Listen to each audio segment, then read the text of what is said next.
Happy Earth Day, and thank you for tuning in to this special webinar on the 10th anniversary of Creatively United's first Earth Day celebration. I'm Frances Littman, the founder of the Creatively United for the Planet Nonprofit Society, and I'll be introducing our youth host for today's special webinar in a moment. First, we'd like to gratefully acknowledge the stewardship of the plants, trees, waters, and land by all generations of First People, past, present, and future, in whose territories we share the privilege to live, work, play, and create on.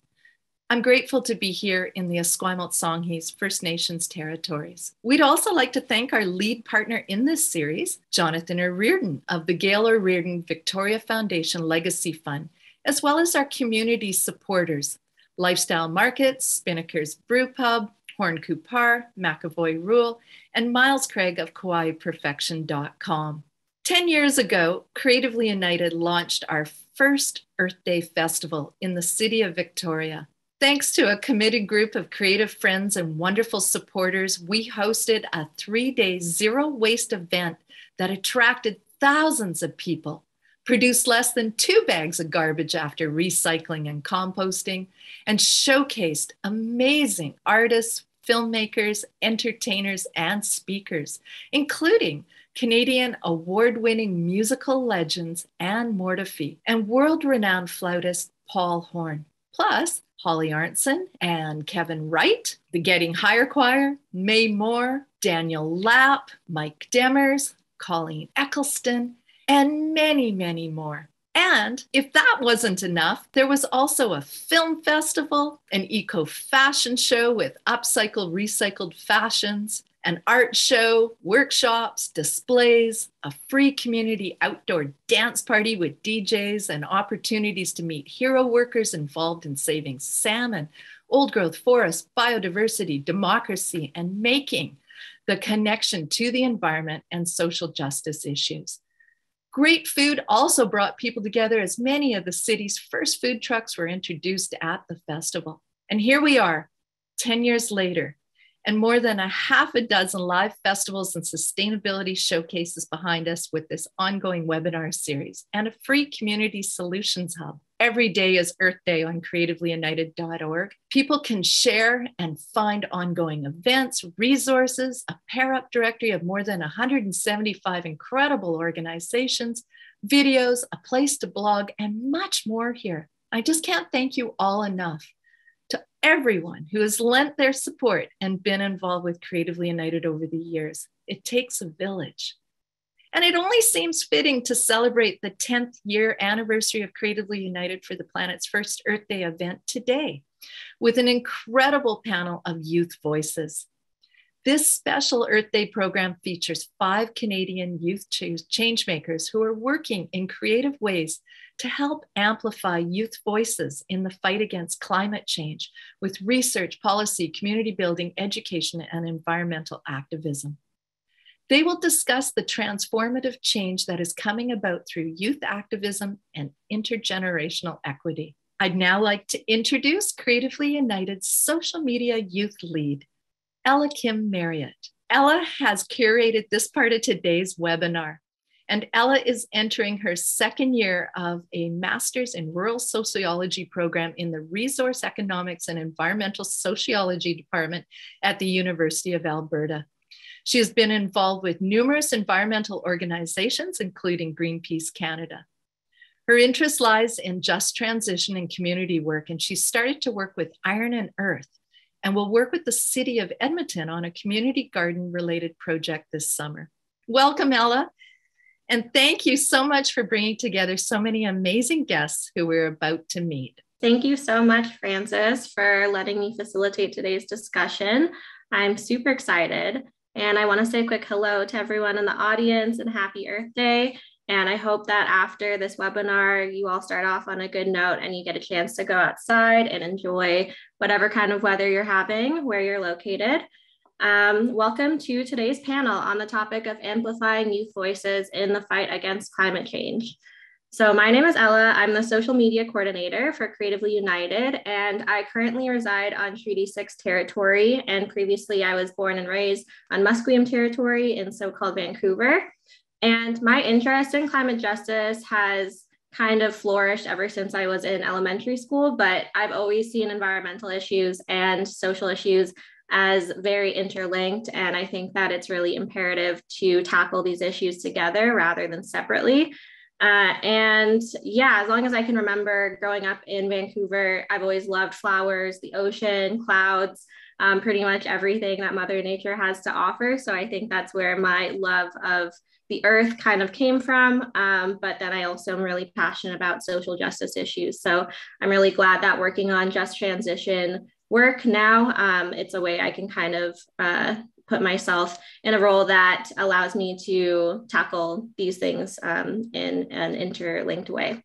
And yeah, I'm really thrilled to be your facilitator today. And I can't wait to be able to highlight some of the work that some of the amazing young change makers in our community are doing. And most of these people that I will be speaking with today, they are from BC or they currently work in BC. So this is very relevant to our local community, our shared community.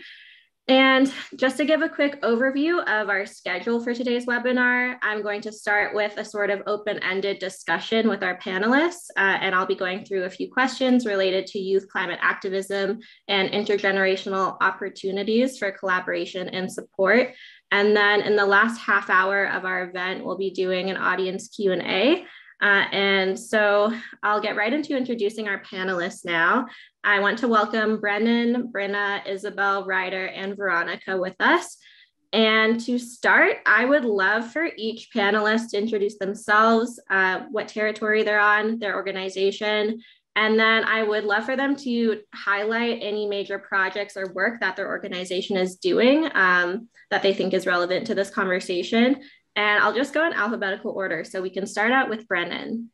Great. Thanks so much, Ella and Francis. It's great to be here. Yeah, my name's Brennan. I use he, him pronouns. I am joining from the Musqueam, Squamish, and Tsleil-Waututh unceded and traditional territories, also known as Burnaby.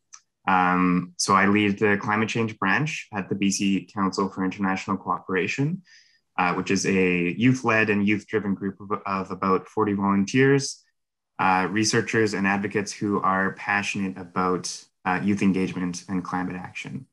And so, yeah, we undertake different policy research and advocacy projects related to climate change from the local to the international level. And I am also a resource and environmental management student at Simon Fraser University. And so, Ella, did you want me to jump into talking about some projects here? Yeah, I think that we can just do it. Everyone talks about their organization and introduces themselves at the same time, if that works for you. Sure. Yeah, so yeah, I've been part of BCCIC, the BC Council for International Cooperation, for over 2 years now. They're a network-based organization that works to implement the UN Sustainable Development Goals locally and globally. And so the climate change branch, it really focuses on like our programs help young people gain valuable experience in policy research, project management, multilateral negotiations, problem solving and teamwork. And our model really takes like an active learning approach. So participants can immediately put their new skills into practice in their current projects. And yeah, one of the projects that I always like to highlight, because it is close to my heart too, is actually a project that Ella was on the original team that kickstarted it, which is our Green Jobs Project for youth. So essentially the project is to create a resource for high school students and particularly career advisors to help them integrate green jobs into work experience programs, career days, career planning classes at the high school level. Just because we think like a lot of young people, including myself when I was in high school, are not really exposed to like the vast breadth of green jobs that are out there, or don't know how to get a green job or face barriers to doing so. So we help to kind of put a dent in that challenge. And we like to see more, supports for youth pursuing green jobs, particularly for international students and those from marginalized backgrounds, overall, we need like better representation in this field so that everyone feels like they have a place in the climate field and in the climate movement more broadly. So yeah, I think I'll leave it at that one highlight. There's so many other things that I could talk about that the climate change branch is doing, but I'll leave it there. Great, thank you. And now we'll move on to Brenna. Thanks for having me. And Brennan, that sounds really interesting. My name is Brenna. I use she, her pronouns, and I am grateful to be tuning in today from the territory of the Lekwungen peoples, where the Esquimalt and Songhees nations also have ties to this land to this day. A little bit, yeah. So I guess to say a little bit about myself, I have my hands in a few buckets. I volunteer as the chairman of the board for the Sierra Youth Podcast, so the youth branch of the Sierra Club Canada. And also currently I'm the youth engagement coordinator at the Canadian Parks and Wilderness Society, so the BC chapter, and we're a conservation nonprofit dedicated to protecting BC's lands and waters. And that's predominantly through Indigenous-led conservation and Indigenous protected and conserved areas. My journey, I started with a bachelor's of science in kinesiology, was going down that path for a little bit, felt that it didn't really align with my goals and what I was really passionate about. And I think I was really hit with the gravity of the climate emergency a few years ago. Funny enough, I was researching Veronica and City Hive at that time of like ways to get involved in climate advocacy and civic issues. And then I went to complete a Bachelor of Science at Royal Roads University in environmental practice. And so I just completed that. And then next year I'll be doing my Master's of Environment, Culture, and Society at the University of Edinburgh, which is really exciting. In terms of what the youth podcast does, Sierra Youth Podcast, we're predominantly an educational podcast. So we really just want to lift up intersectional change makers, predominantly through Canada, but we've also had some guests based in the United States. And the main purpose was really to just make education accessible, interesting, for a wide array of audiences. So that's been really a great experience, and I'm sure I'll touch more on it later. And at the Canadian Parks and Wilderness Society, I've created a youth conservation program where we're bringing youth together from across BC to learn about different conservation issues in the province. And actually in 2 weeks, we're all coming together for our first in-person lobbying trip. So a piece that I think a lot of like maybe programs miss or don't always have the opportunity is like that direct engagement and lobbying with government officials. I know, especially for myself, that's just not experience that I was ever able to access. And so we bring them into Victoria, we train them on how to have conversations with different government officials. We get to build meaningful connections. And then we kind of send them on their way to do their own local conservation project in their own communities. And that kind of comes from them and stems from, you know, what they're super passionate about pursuing. So that's kind of what I'm working on right now. Yeah, we have a great group of youth, and it's been really impactful for me to kind of see the connections and the knowledge that's already being shared. So yeah. Thank you, Brenna. I love that we're already starting to see some overlaps between like the networks of our organizations. And also hope that we can touch more on that lobbying piece a bit later, because I know that BCCIC also does some work with lobbying, especially at international conferences and that kind of thing. So great, we're going to move on to Isabelle next. Hi, everybody. Thank you so much for having me here today. My name is Isabelle. My pronouns are she, her, and I'm joining from the traditional territory of Tikaranto, also commonly known as Toronto. It's the unceded and ancestral territories of the Anishinaabe, Haudenosaunee, Mississaugas of the Credit First Nations, and Chippewa and Wendat people. So I am very lucky to be here and also representing Threading Change, which is a youth-led, justice-oriented fashion advocacy organization. And we are really working to create a fashion future that's rooted in justice, climate, gender, and racial equity, while also putting our local and our global communities who are being most affected by the industry itself. So we work on knowledge sharing, but also through cross collaboration with other campaigns who are already at the forefront of this work. And yeah, and we're an ambitious international youth-led organization and working to achieve the 6 Fs, which is the feminist fossil fuel free fashion future. And yeah, I'm so lucky to be here. I am the education and content manager at Threading Change. So I do a lot of the research behind our social media posts, but also research for our education program. And through that program, that's where a lot of our knowledge sharing comes through. And that's how a lot of our youth can get involved with what we do at Threading Change.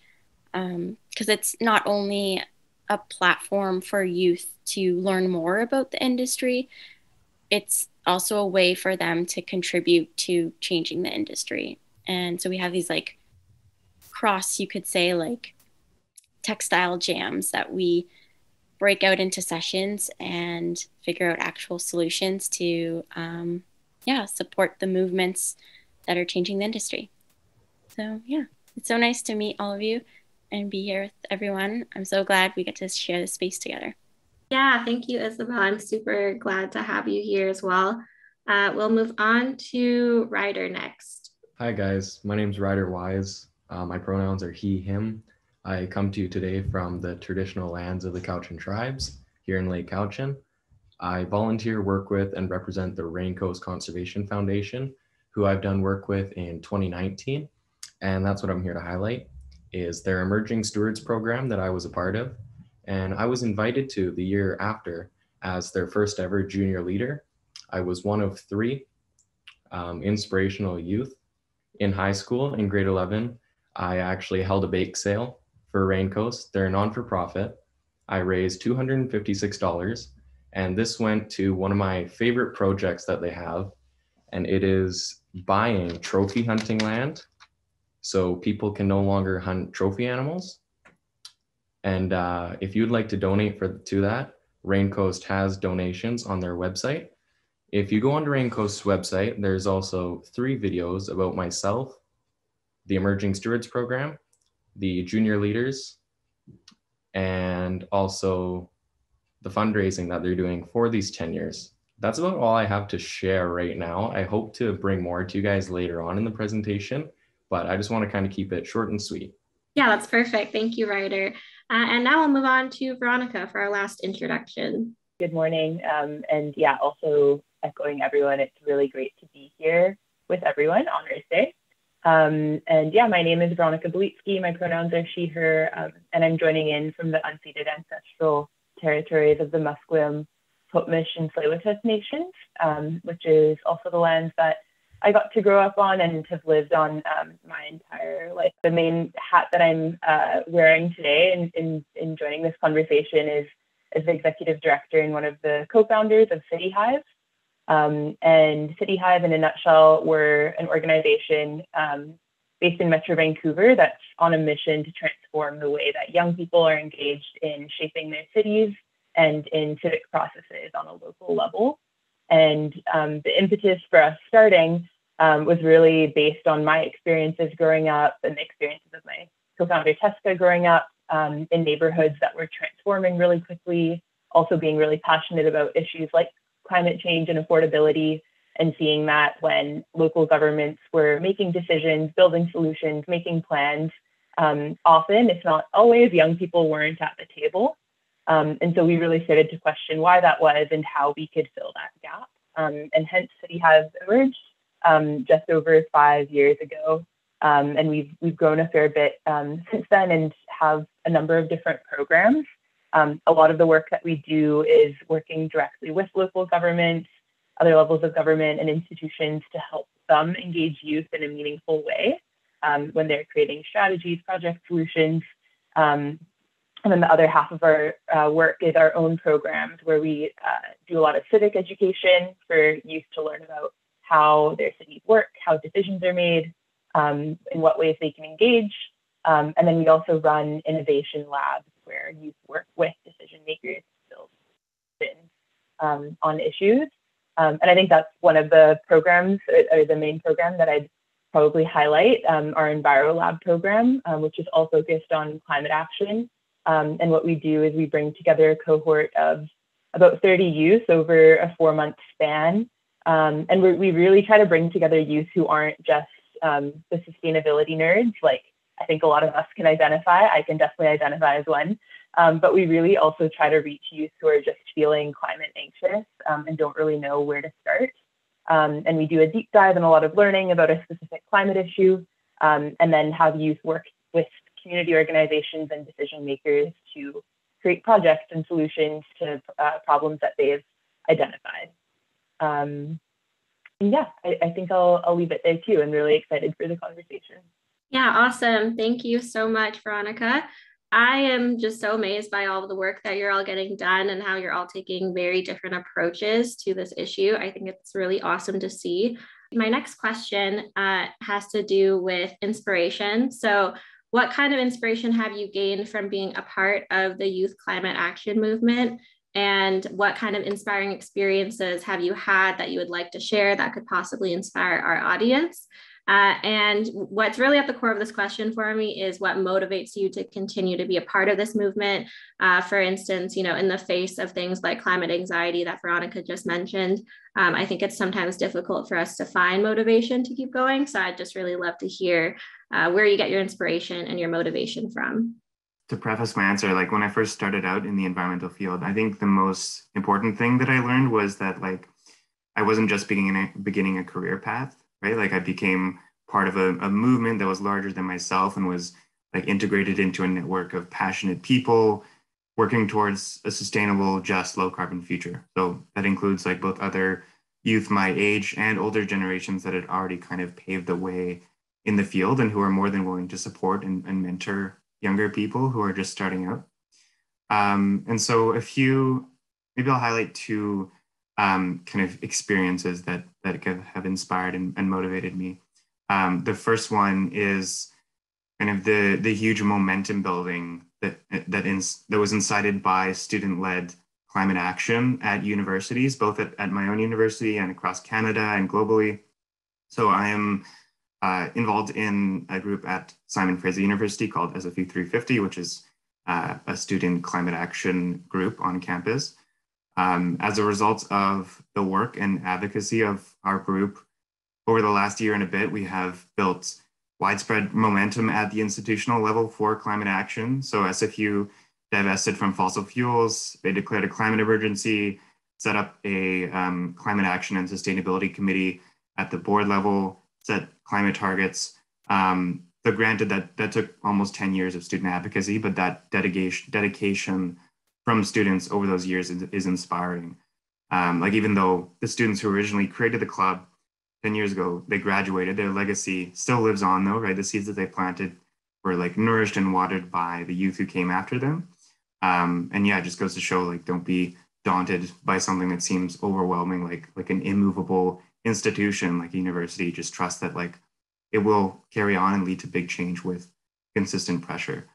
And then the other thing that I wanted to highlight is, my involvement at BCCIC. So I find it inspiring, like in my experience with the youth of the organization, that policymakers and people of influence are actually often quite keen to hear from young people on their ideas for a sustainable future.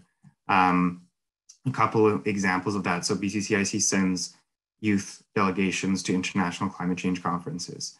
And the youth delegates have consistently met with and established connections with different ministers and politicians. In particular, the delegates' meetings from the last conference, COP26, led to, first of all, a youth delegate was appointed to the BC government's Climate Solutions Council to have a voice for youth on that council. Second, we're in conversation as a result of those meetings with the BC government about establishing a youth advisory council on climate change at the provincial level to kind of have a direct pathway for youth to voice their opinions in policymaking. Another example is our circular economy project. So our youth teams created a report on how to leverage the circular economy as a climate change solution at the provincial level. So as a result of that project, we met with several senior officials from the BC government, including the Deputy Minister of the Environment, to present our recommendations. And they were very receptive to the ideas. They said they would incorporate the recommendations into their upcoming province-wide circular economy action plan, particularly our recommendation on equity and removing barriers to participation in the circular economy. So yeah, I mean, overall, like in terms of drawing inspiration or having a sense of hope, like people always ask you, like, what gives you hope in the climate movement? I'm not sure that someone can be really given hope necessarily. It's not something like external or something that you get from like reading positive news stories or learning about climate solutions. I think hope is earned more so. Like it comes from getting involved, getting your hands dirty, actually working and acting alongside others who are equally passionate as you about creating a better world. Yeah, thank you, Brennan. I think you touched on a few really important notes there. I think a lot of what you said has to do with collective action and the power of collective action, and I completely agree. Something that always inspires me is to just think back to the 2019 youth-led climate protests.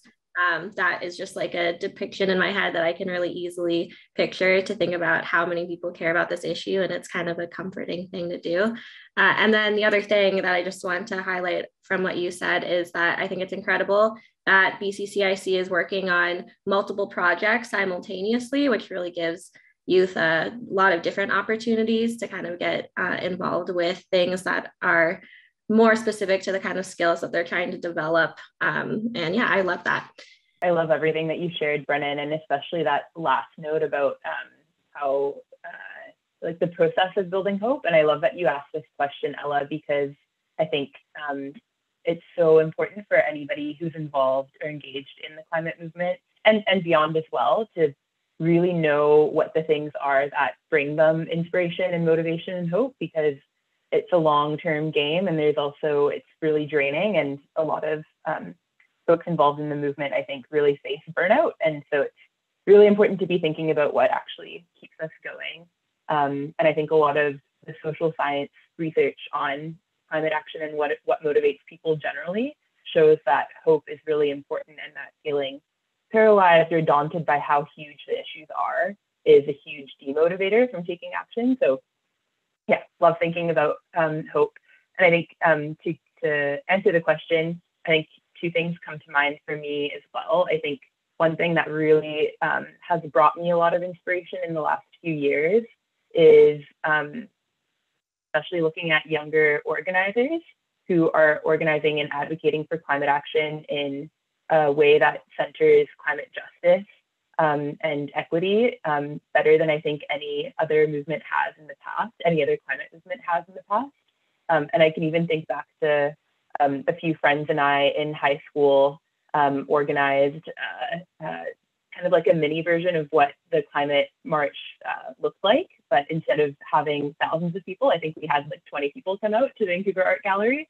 And just thinking when I was marching back in 2019 or 2020, whenever the really huge one was, it was really, it moved me a lot, because I think the way that we thought about organizing over 12-ish years ago more was so different than the way that Gen Z and the high school organizers at that point were thinking about the work that they're doing. And it just made me feel really hopeful for the way that the movement is looking at also tackling inequities and tackling colonialism, and really looking at decolonizing the ways that we organize. And I've just learned so much from watching them. So I think that brings me a lot of inspiration and hope.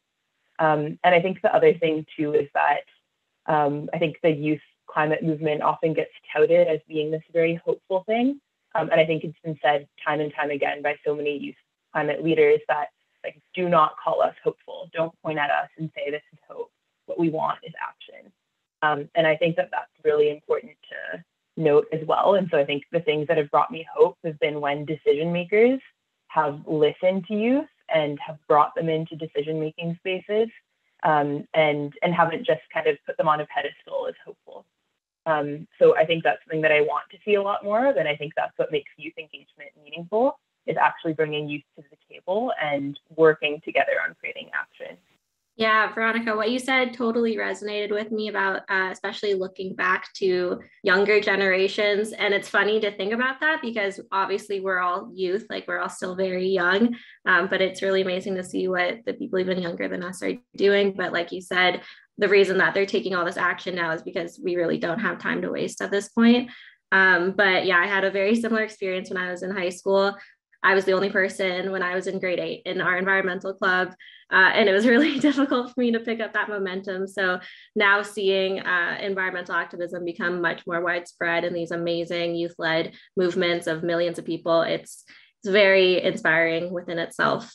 Does anyone else want to touch on this question before we move on? Yeah, Isabelle. Yeah, go ahead. I'll just do like a quick point here too, because I do work a lot with youth in these workshops and in these textile talks. And the feedback that I get from them and when talking to different communities about the challenges that they're seeing within the sustainability world, you could say, is that they found it really daunting or they didn't know where to start. And I think when we give opportunities like all of the many organizations here are doing and giving them specific programs or projects to work on, it also has them become a little bit more hopeful. And then I think they can grow in those projects and take it elsewhere and yeah, basically grow their action and their movements. I would say also it's something that inspires me right now is just seeing the many different campaigns out there that are pushing back what we've seen previously in the climate movement and climate action. For example, Slow Factory comes to mind because they like to connect a lot of different sectors and they do talk about fashion a lot. And I guess that's also why I'm very inspired by them. But they do such a great job with addressing the limitations within the current sustainability movement, but then also implement holistic strategies to provide regenerative solutions, basically. And yeah, that's just like an organization that really inspires me at the moment. And I'm always intrigued of the projects they're working on or anything that they're doing. So yeah, that's just something to add, I guess. Yeah, I love the Slow Factory as well. I think it's really interesting that they try to make links between all these things that sometimes people don't realize are connected. And your first comment actually leads into my next question really well, which is what kind of opportunities are out there for youth who want to get involved in climate activism? And what advice do you have for youth who want to get involved?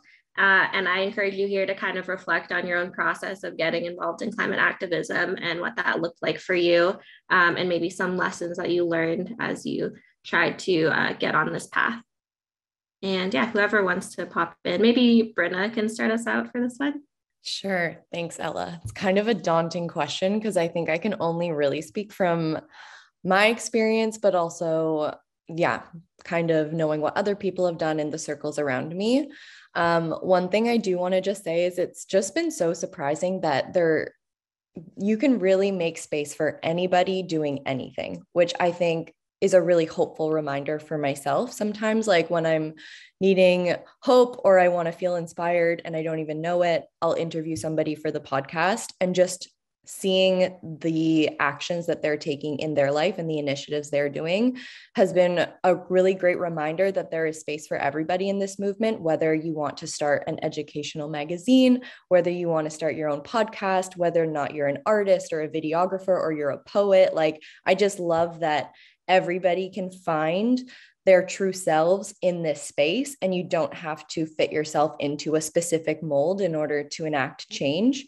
And so I think the types of programs and opportunities that are out there definitely just differ based on who you are as a person and how you want to get involved.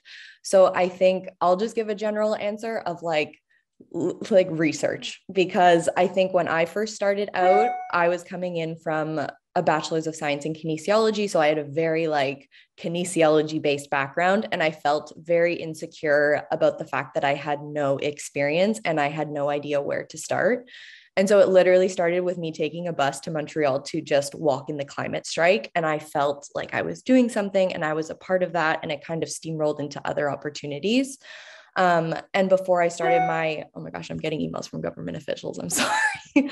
I'll turn that off. But yeah, so when I was Googling opportunities to be more involved, it started a lot with youth-led nonprofits. And I think that's just kind of the sector I was initially drawn to. I have a family that has a lot of career experience in nonprofits. So I think that for me felt really safe and comfortable. And I was researching the Starfish Journal, which is an opportunity to write about different environmental issues. I was really curious about City Hive's EnviroLab program, and I attended some of the webinars. And then I started volunteering at Threading Change, actually, which is like so funny, Isabelle.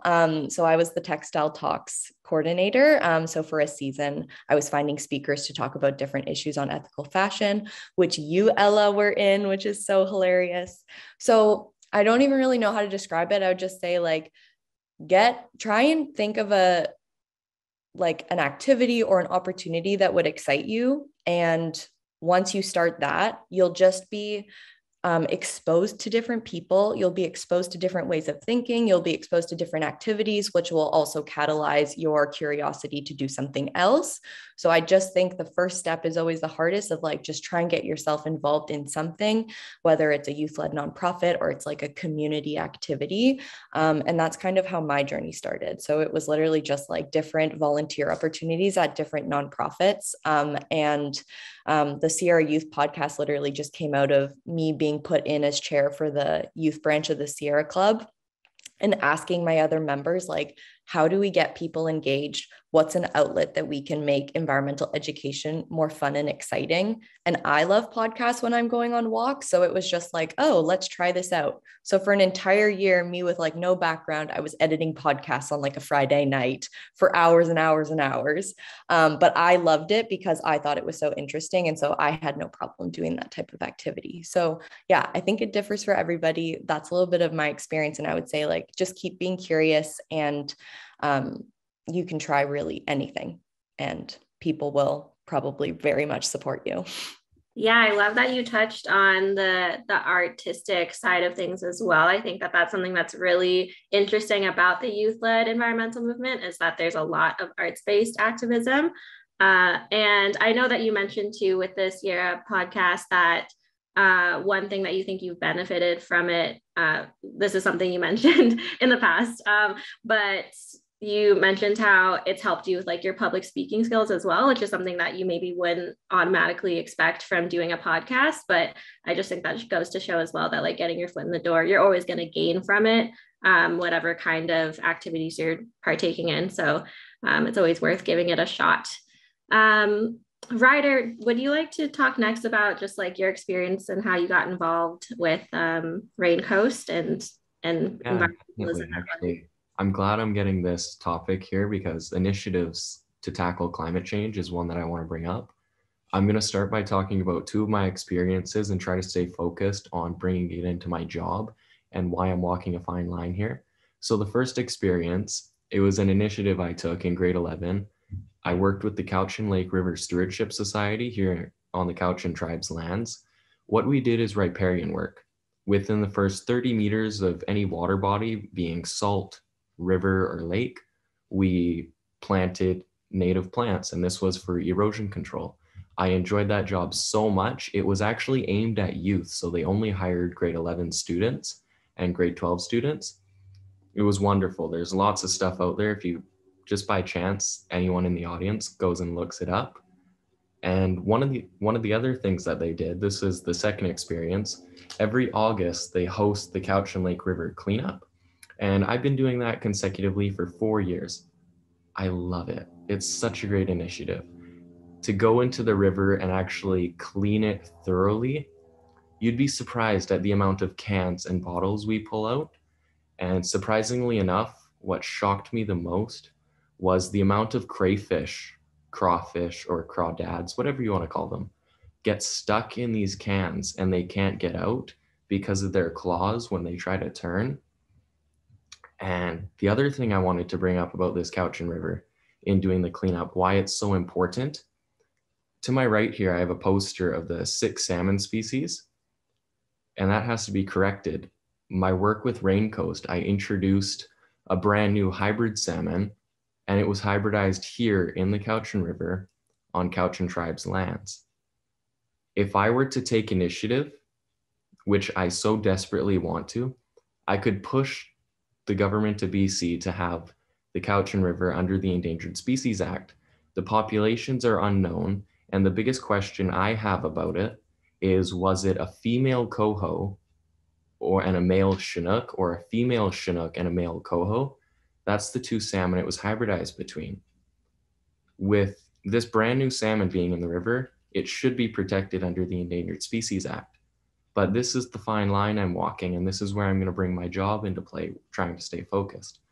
I work at the very end of the Cowichan River where the estuary is, and I might get hate for this, but it's at the Cowichan Bay sawmill with Western Forest Products. So I work in the forest industry as a first aid attendant and production worker. If the Cowichan River were put under the Endangered Species Act, which rightfully it should, I can personally share that, I, including all my coworkers, would lose my job there though. And personally, I just couldn't have that because, you know, I'm not attending university right now, although I'm going to. For now, this job is just, as I say, my bread and butter to spread me over the course of 3 years and be a cushion of savings to fall back on. Because, you know, here in Canada, we're all very blessed. We're in the top 3% where we do have savings to fall back on if something so tragic strikes our life. But in the sense of climate change, all of our lives are threatened. And what do we have to fall back on? So initiatives that you can take, I would say suburban gardening. I garden actively here on the 3.5 acres that I have. You know, just planting little things, your garlic, potatoes. We can't really raise any meat here. And of course, that's bad for the environment too. But suburban gardening, joining in with your community if they do things like a river cleanup, that's amazing. If you can volunteer in tree planting, that's great too, but you can also get paid for it, don't forget. The initiative that I think is most important though is cleaning up the waters that you live around, because they really are like the arteries of the earth. They fuel us and we have to keep them clean. That's more or less what I wanted to share. Yeah, thank you, Ryder. I think that you touched on the opposite end, which is just as important, which is kind of the individual activism part of it. And yeah, something like a beach cleanup, like you can really just organize that among your friends. It doesn't have to be something facilitated even like through some top-down organization or anything like that. So I'm really glad that you brought that up. And it also just goes to show that your experience in more of like the conservation side of things, but also working in the industry, it's a big variation from some of the work that our other panelists have done, more in like the nonprofit side of things or the art side. So yeah, I'm so glad that we have such a variety of experiences here. I'm going to turn things around a little bit now, more towards the question of intergenerational equity. And for anyone who doesn't know of this term, intergenerational equity refers to the idea that all generations should have equal rights to things like a healthy environment, and also recognizes, because it's equity rather than equality, that some generations have an easier time advocating for their rights than others. So specifically, older generations who tend to hold more positions of power have an easier time advocating for their rights than younger generations. And more than anything, those who are not born yet cannot advocate for themselves. But we know that those who are not born yet and the youngest generations are the ones that are going to face some of the worst consequences of climate change. So it's really important for us that have the ability to advocate on behalf of those generations that are to come. And so keeping this idea of intergenerational equity in mind, my next question is, how can people from different backgrounds and specifically different generations work collaboratively to fight climate change? And I'm not sure who wants to chime in first, maybe Brennan or Veronica, since both of your work is sort of intergenerational. I'll outline my answer first by saying, sometimes when I talk to people in older generations about my involvement in climate change, sometimes people might say, like, I'm really glad you're working on this because, my generation screwed up and we need young people like you to fix it. Right? Like, let's leave it up to the young people. And first of all, I think, that's a lot of weight on my shoulders and the shoulders of my generation. Like for a long time, I felt like I needed to tackle everything and try and work on like all the different aspects of the climate crisis, because like there's so much wrong with the world and we're running out of time. Second, it misses the bigger picture of like intergenerational collaboration that we need to tackle the crisis. So what can we do about that? I guess first of all, embracing the power of like dialogue and conversation. Like for example, SFU Center for Dialogue does really important work in like connecting people of all ages and backgrounds and bringing them together to have challenging conversations in a way that is respectful and leads to inspiring and innovative ideas. And then there are also a lot of good models for intergenerational collaboration here at BCCIC, which is evidenced by the youth-led climate change branch. So BCCIC is committed to uplifting young people to contribute to their mission of advancing the SDGs locally and globally. And they do that by supporting and truly believing in young people, giving us the infrastructure and the space and like flexibility and autonomy that we need to thrive, while providing like mentorship and coaching. At the same time, it's about like sharing in the work and the decision-making like across generations, providing opportunities to co-create together so that we can relate as equals and with respect. Also seeking out young people for, innovative out-of-the-box insights and ideas. And then at the same time, that builds youth capacity and leadership and confidence that we will bring with us throughout the rest of our lives too. So yeah, overall, there's no one right way to build connections across generations, but it's essential if we want to create long-lasting and positive change. Thank you for bringing up the Dialogue Center too. I think that's a really cool initiative. And I know that in the past, when I was one of the coordinators for the Green Speakers program, which was Greenpeace's educational program in Vancouver, usually we hosted conversations and presentations for like elementary school and high school students.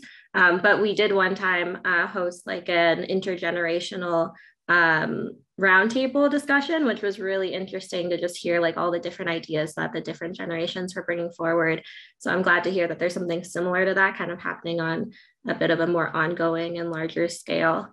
Veronica, would you like to go next? I know you have some experience with kind of coordinating with government officials and other generations. Ditto to everything that Brennan shared. I think that's all really, really great insight. And I would add that I think in thinking about intergenerational work and dialogues, which I totally agree is that's what's needed. I think it's really important to think about what the different assets and needs might be, and in particular of youth. I think youth brings so much lived experience and also bring a lot of insight that I think can really change the tone of the conversation, especially when we're talking about issues that are really affecting our future. And I've seen that happen time and time again in decision-making spaces, is one young person says something and it just completely changes the tone of the conversation. And I think brings a really important voice of urgency. And also I think it's really important for decision makers or anybody who does want to bring youth into the conversations, especially on policy, understands that there does need to be some kind of knowledge translation to make those opportunities really accessible. And I think often youth have ideas and have insights and have experiences to share, but it's just really daunting to be a part of a conversation where you feel like you need to be a policy expert or have a background in poli-sci to be able to participate. So I think that's one kind of big word of advice, is to be really intentional, work with youth from the beginning when you're planning a dialogue and when you want to engage youth. Get them at the table so that they're part of designing what that space looks like, what the conversation is going to be like. And that's a big part of the work that City Hive does too, is supporting municipal governments and other institutions to do youth engagement in a meaningful way. So it's not tokenizing youth and also doesn't make youth feel like they're not meant to be there, they're not supposed to be there. And I think I've heard this saying a number of times and I really love it. And I think it's something that even though I am a young person, I also think about how I can connect with folks who are even younger. And I think the saying or the advice is to always have a mentor who's younger than you and who's of a generation younger than you.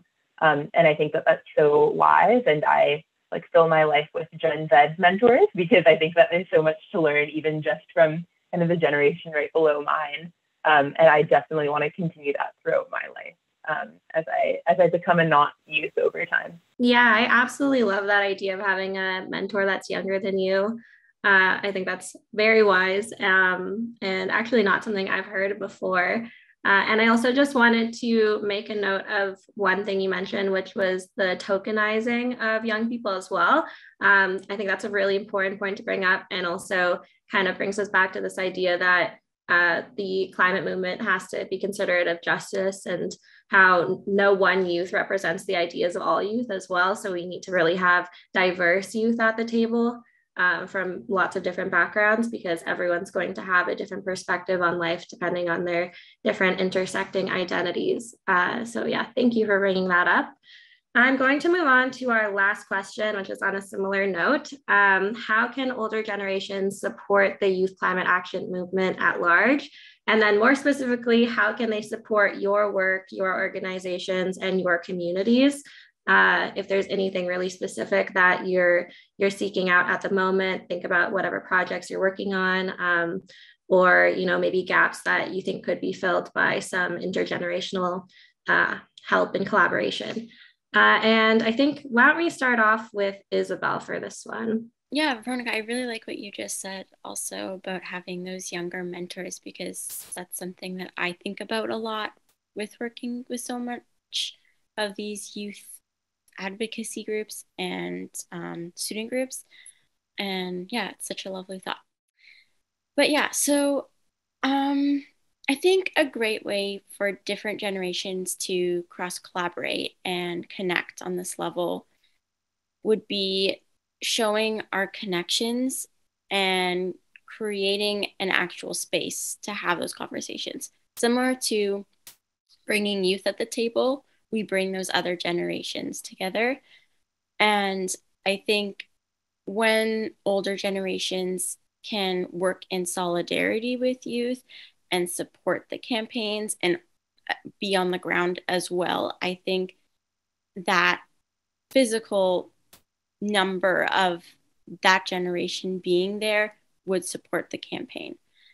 We see it a lot through brands, and because these brands that are many decades old are continuing these practices, we see that when we do disrupt the ways that they're working, when we do hold them accountable, they do get scared. They do act on it in a way.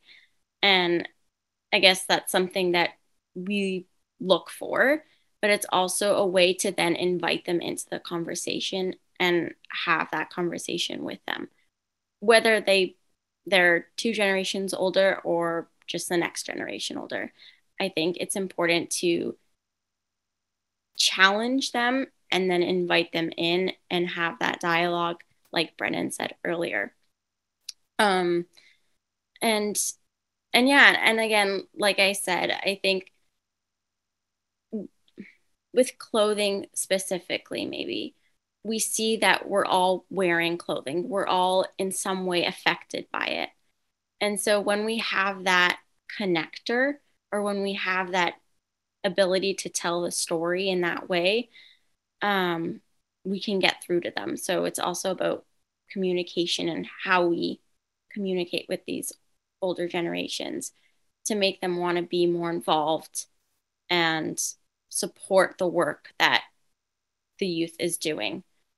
So yeah, it's like connection building and cross collaboration. And it's also, I think, looking at past generations and seeing what they did before, because there were past generations that were quite sustainable.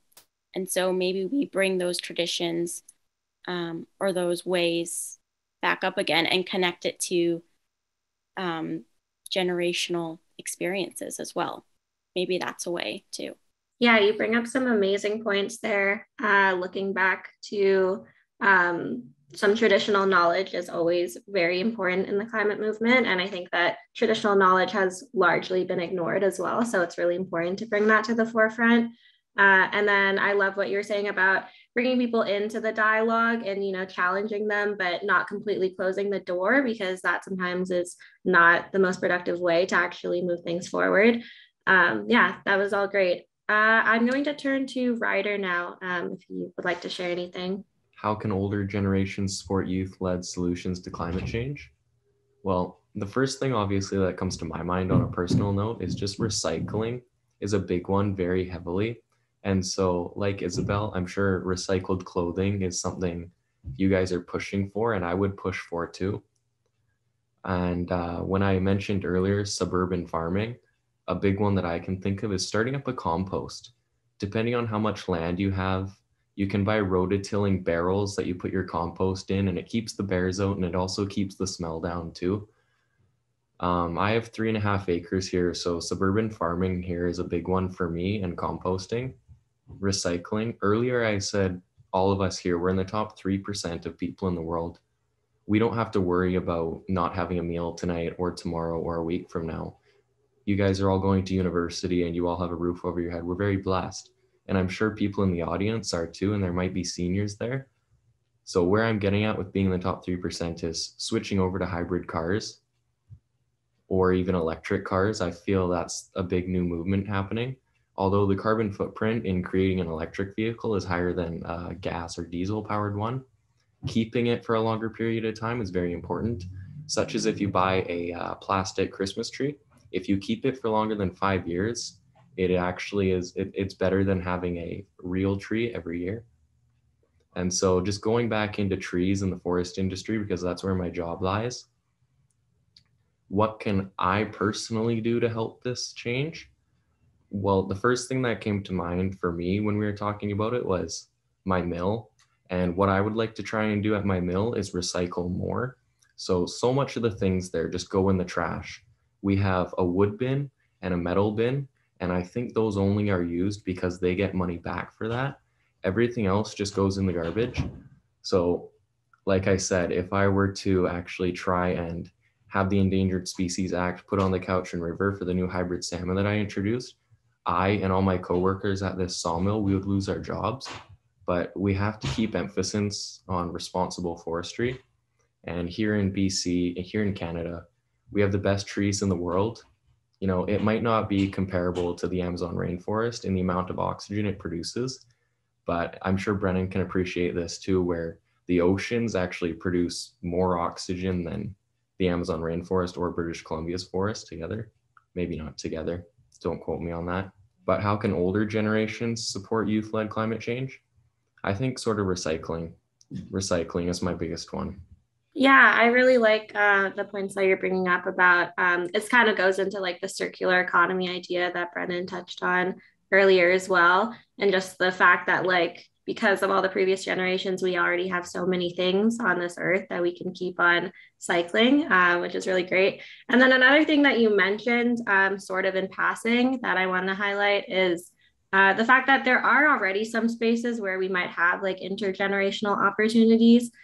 So for you, it might be like in your workplace, but I think that we can all probably think of some space that we already have where we can build those connections and where we can have these conversations and also have those challenging conversations, like even with our own family members.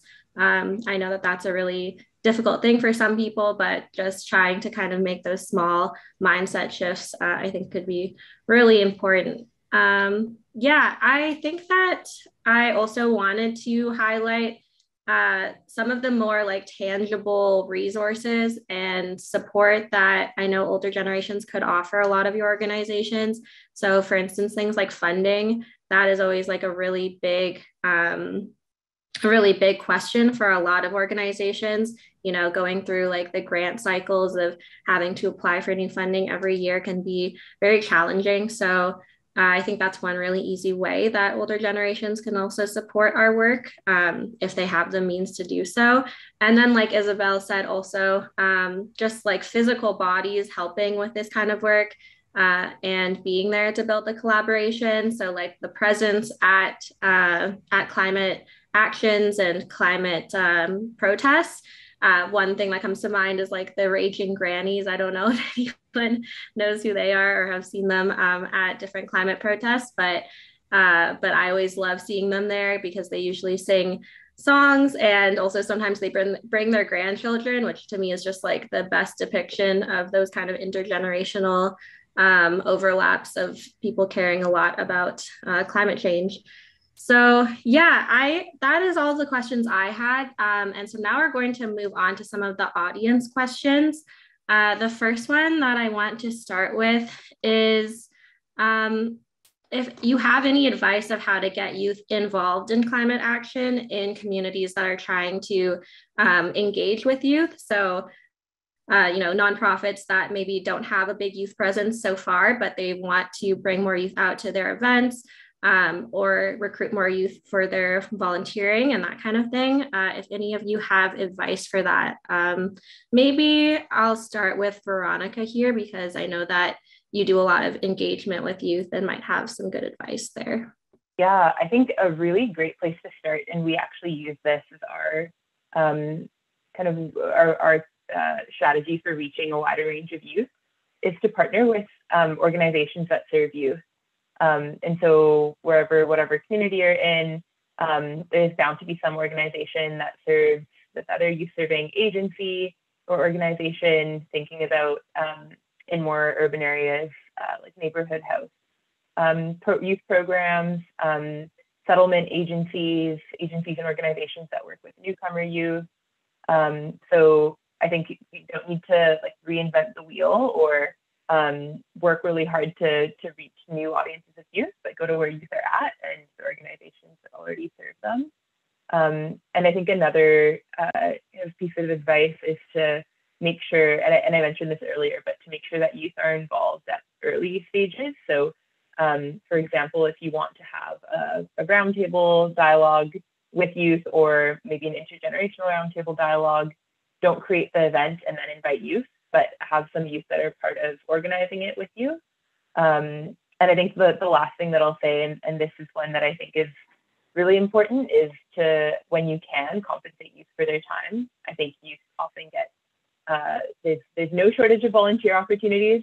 And I think that's really awesome. And it's great to offer that to kind of bolster youth experiences, but also youth bring really important insight and input that should be compensated in different ways. And if you're kind of a smaller organization or nonprofit and don't have the means to compensate, then think about what other things that you can offer that could support that youth.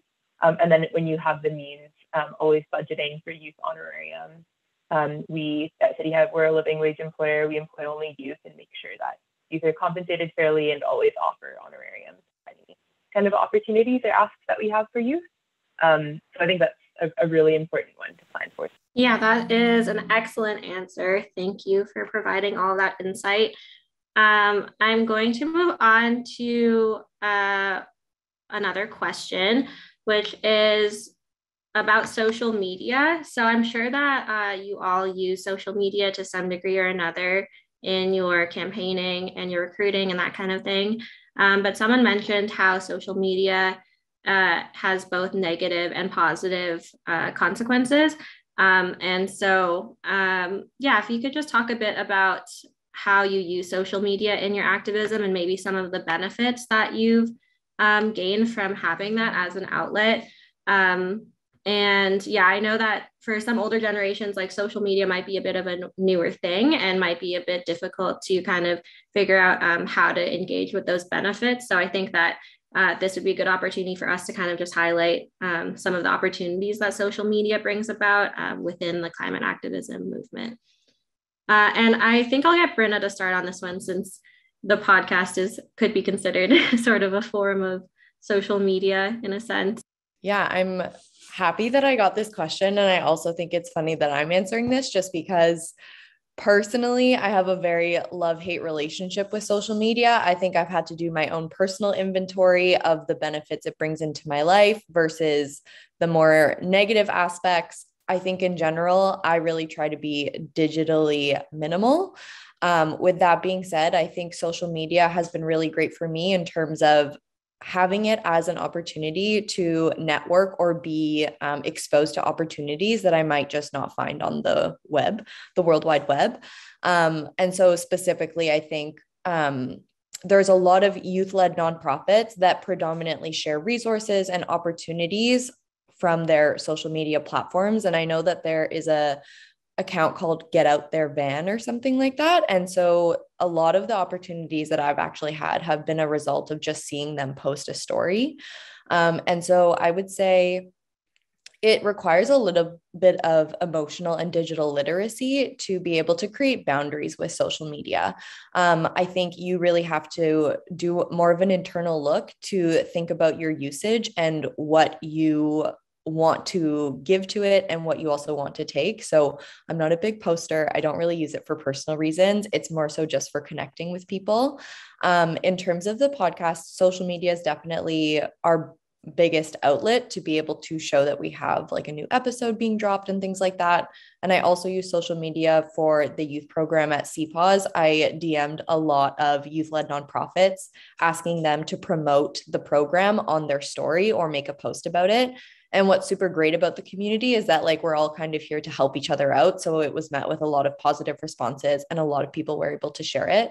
So I do think it's really powerful for that. And I think because of younger generations, I'm not on TikTok, but I know that like Instagram and TikTok is like a big way that people are getting access to information. And so I think with that, you have to just have a certain level of understanding that, you know, if you are looking for certain types of opportunities or you want to be more involved, that is a very strong platform for you to be able to do that. And, you know, if you go on to Threading Changes Instagram, when you click follow, then it'll show a bunch that are related to it underneath it. And like that can kind of just provide you with a lot more exposure to information. And I think, yeah, just making sure that you have healthy boundaries with it and know that burnout is definitely a thing when it comes to social media. And also the consumption of information can also be quite tiresome. So just making sure that you give yourself breaks and you don't hold yourself to unrealistic expectations of like FOMO and needing to be involved in everything. Because if your cup isn't full and you're overstretching your capabilities, then that's just not really good for your own mental health. So yeah, hopefully I answered that in some way. Yeah, I think you answered it very in depth, more than I even really phrased it. So that was great. Thank you. The next question from the audience that I want to ask is about lowering the voting age to 16. So kind of just want to hear your thoughts on that, maybe how that would either make your work easier or just how that would affect your work. And also if you think that's a good idea, you can also just speak from your personal opinion and experience. Yeah, great. Brennan, you can start off. Yeah, thank you. So I actually wrote an op-ed about this last year in the National Observer.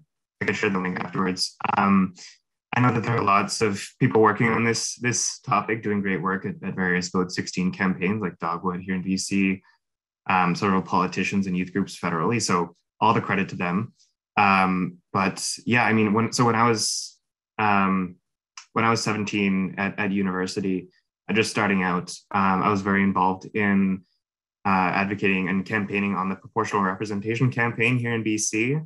It was tireless work. I stepped far outside my comfort zone to talk to complete strangers about why we needed proportional representation here in BC to create a fairer voting system. Except the problem was I couldn't vote, right? As educated and as invested as I was in the issue, I wouldn't receive a ballot myself because I was 17.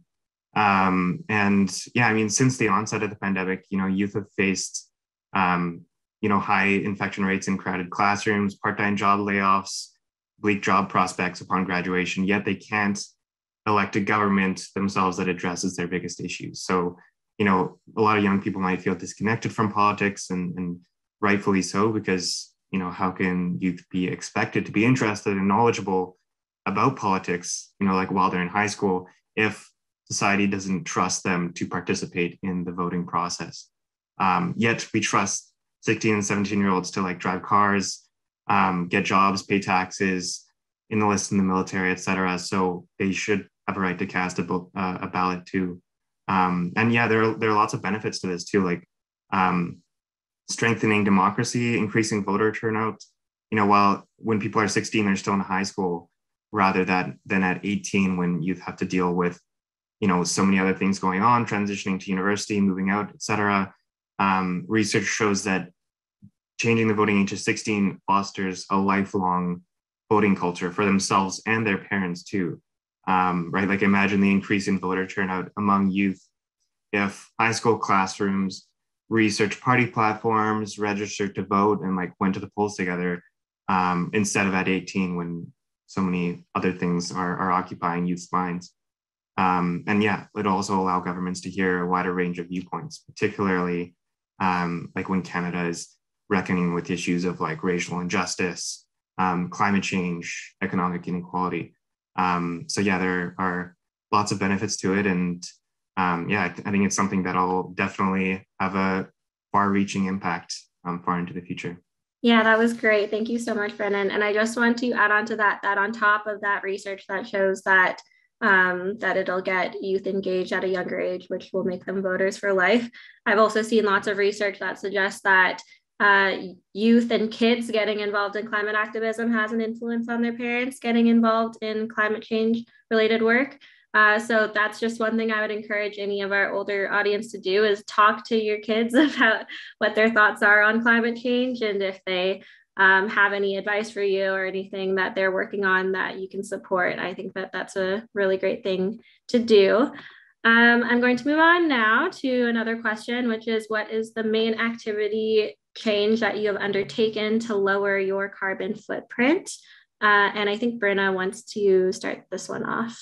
Yes, I'm going to just do a quick thing. I messaged Ella being like, can I just take a quick vague stab at this question? Because I think it's a great question. And I think it needs to be demystified a bit. And with that being said, I'm not specialized in this to give you the most all-encompassing answer. But the whole notion of individual carbon footprints is something that I was reading about this, something that was created as a media campaign strategy for oil and gas companies to divert the onus of their responsibility to take care of the environment and lower their carbon emissions onto the individual consumer. And this is something that I've really had to learn along the way of not putting so much responsibility on individual people who are in certain systems that have been in place and have been perpetuating certain types of values and behaviors. And so I think it's a really great question. And it's not that it's an excuse to just like throw trash on the ground and to use diesel if just because you want to. But I think that we really need to be careful about this onus and putting it just on individual people. And I think the one thing that you can do to like lower your own individual carbon footprint is to just like be curious and educate yourself and to learn more about these issues and like why we would be placing so much responsibility on individual people and not actually the systems in place that perpetuate different types of harm and injustices. So to lower, I would say just like keeping open to learning and to like do research about these things. And I'm curious if anyone else has like something to add to this piece. I think that you summed up at least my thoughts on it as well really well. I think, yeah, even just considering how carbon footprints are calculated with like a lot of misinformation kind of woven in there, and then also how GDP carbon emissions are calculated, but how that's an average, where the reality is that there are definitely some people that are or mostly companies that are contributing a lot more to carbon emissions than individuals. So definitely the power of collective action. But I think that individual action also has its place, largely in just getting people involved in collective action, because the way I think of it is like if you don't recycle, you're probably not going to go to a climate protest. Getting your foot in the door in whatever way by doing those individual actions, I think is really beneficial. And you can definitely build community based off of that too, like by joining, buy nothing groups and that kind of thing. So yeah, I'm going to move on to one more question for one person in particular, and then we'll just end with some general thoughts after that. But I want to ask this question to Ryder. Someone asked, do you think the local sawmill could adjust to the situation should the river be designated as protected? Like, do you think that the government would provide some kind of measure to make sure that there is still some kind of economic endeavor that could be taken in the area? And could it result in a win-win situation? Or like, do you see any potential of there being, you know, opportunity for work and also the protected area? Yeah, for sure, Ella. Definitely there's a balance that we can have there, because at the end of the river, there's tributaries, and the sawmill relies on one of the tributaries, and it's not one of the biggest. So the salmon won't always choose the smallest body of water to go through to get back upstream. And like I said, we're just one of the tributaries, and we take care of it. There's a process we do every quarterly, so 4 times a year, and it's called dredging. This is really important for the estuary, where we just bring a bucket in, like an excavator bucket, and scoop out all the bark and just, you know, crud, grease and grime that goes into the bottom of the estuary there. And it actually keeps the estuary pretty clean. Of course, though, it disrupts a lot of the wildlife, microorganisms that are in the water at the time. But, you know, I personally hope that the salmon that I introduced does in some way be protected. Of course, that would most likely lead to the shutdown of my sawmill. However, Western Forest Products does farm trees, you know, in the forest responsibly. I actually just got an update from them about Earth Day while doing this webinar. And, you know, they update us on how many trees we've planted, how many hectares we've harvested. And so I think this might be the last time I'm getting to talk here. So I just want to take the moment to step back a few paces in conversation, like Brenna said, about consuming this idea of climate action and climate change. You know, I picture it as like a nice big juicy steak. And I'm sure well-spoken individuals like Brennan, he could explain the whole idea of it to anyone, but the average person can't just down an entire steak. So what we as youth have to do is sort of chop it up into nice bite-sized pieces and feed it to the average person, which we can do. We're doing right now with our activism. And so this probably being the last time I'm going to speak, I'm going to go off on a little bit of a tangent. And it's a story I want to tell, but it'll be relevant. And it really reminds me of my grandpa. So for say, my grandpa, an old Cherokee, was sitting with me at the fire. He said, "Grandson, there's a terrible battle going on inside of me." And I said, "What, Grandpa? A battle? What's going on?" He said, "There's a battle going on inside me. It is between 2 wolves." I said, 2 wolves, the traditional Salish Sea story of the 2 wolves. And he said, "There is a battle going on between a black and a white wolf. The black wolf is evil. He is anger, envy, sorrow, regret, greed, arrogance, inferiority, lies, false pride, superiority, and the biggest of all, ego. The white wolf is good. He is joy, hope, peace, love, serenity, empathy, benevolence, generosity, truth, compassion, and faith." Ego and faith. So after pausing for a moment, the grandson asked, "Well, Grandpa, which wolf will win?" And he said, "It is the one you feed, my boy." So stepping back to the sawmill question, I think there is a balance there that we can find, and it's just a matter of which movement is fed more. Of course, I understand that the forest industry gets a lot of hate, and that's understandable because it's not managed very well, in my opinion. And so there was a question I saw earlier in the chat: would any of us run to be government officials, per se, or politicians? Personally, I would, but being young, it's very hard, because if I were to actually have my voice heard in the sawmill and try and start up a proper, just recycling program, it probably wouldn't be heard too much. But I'm not just someone in the union who got my foot in the door and I now have my seat. I'm not just going to show up and keep it warm. I want to make a movement and make a change. And so if I could, yes, I would love to have a balance for the salmon in the estuary and the sawmill. Thank you so much for sharing that story. And I mean, this is just goes again to show the value in those intergenerational conversations that your grandpa was able to pass on that wisdom to you. That's awesome. I want to just ask every panelist to share one last sentence, like their final thoughts on this conversation or a final piece of advice that you have. And once again, I'll just go in alphabetical order, starting with Brennan. It's gonna be hard to sum it all up, but maybe I'll just put a few points in. So for, actions for like older generations and younger generations, parents, if you're a parent or a grandparent that has kids, encourage your kids to pursue an impactful career and support them where they can follow their passion and find meaning in their work. If you're an educator, update your teaching to instill climate consciousness among all students. Everyone should graduate with the knowledge of the role they can play as citizens and at their work. And adults more generally should just like take the time to really listen to young people about our calls to action, our lived experience, our out of the box ideas, and that go beyond the status quo in order to build a sustainable future. And young people, vote, get involved politically, talk to as many people as you can. And yeah, get involved in any of these organizations here today or wherever your passions lie.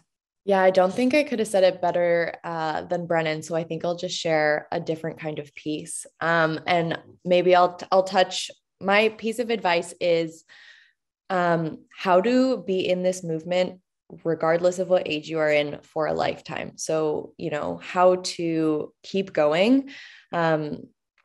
Thinking about burnout specifically. I think a really great piece that I've really just come to terms with is the fact that there is room for every and all emotion, and we have to be comfortable with looking inward and being okay with those really hard emotions. And by being able to make space for vulnerability and whatever's coming up is really going to be able to provide you with that space to be doing this for a lifetime. So I think it's just, sending yourself compassion and care, and the fact that like you can be really heartbroken and grieving and really helpless about this. And at the same time, like still carry hope, still be curious, and still be passionate about lifting up your community and advocating for a better future. And so I think just in general, thinking is never black and white. It's both and we have to be able to be okay with holding multiple things at once, and that's okay.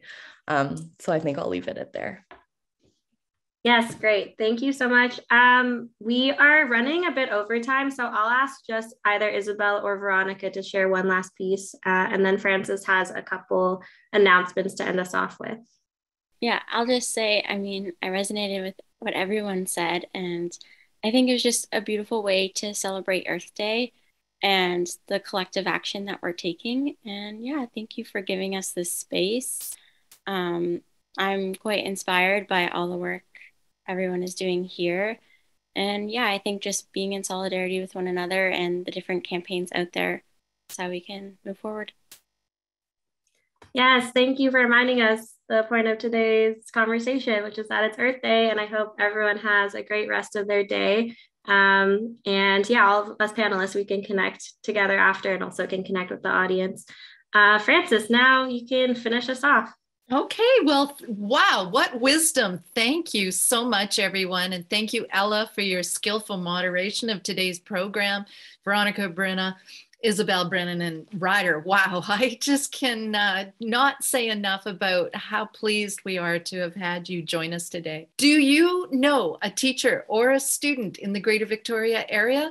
If you do, please share that One Earth, in collaboration with the District of Saanich and the City of Victoria, is hosting a One Planet Student Challenge. Greater Victoria students in grades 6 to 12 are invited to create video and illustrated submissions to explore how can we bring One Planet living ideas into our communities and personal lives. The deadline is May 20th, 2022. There's $1,200 in cash prizes that will be shared with winning entries to be showcased on oneplanetbc.com, and Creatively United will share that information as well. So please visit oneplanetbc.com for more information. And thank you to everyone who responded to our recent survey. Those that did were automatically entered into a draw to win a $100 gift card from Lifestyle Markets and this fabulous new illustrated book, Court Case of the Creatures, hot off the press by Manitoba author artivist Bob Haverluck. And the winners of the draw are Lily Bluestein and Deirdre Hill. Congratulations. And finally, our grand finale for season 4 will be held on the last Wednesday of May from 10:30 a.m. to noon on May 25th. Save the date. This is going to be our wrap-up webinar until later this fall. And this one is called We're All in This Together. Where do we go from here? And this webinar will explore how we can collectively and transformatively address the climate emergency.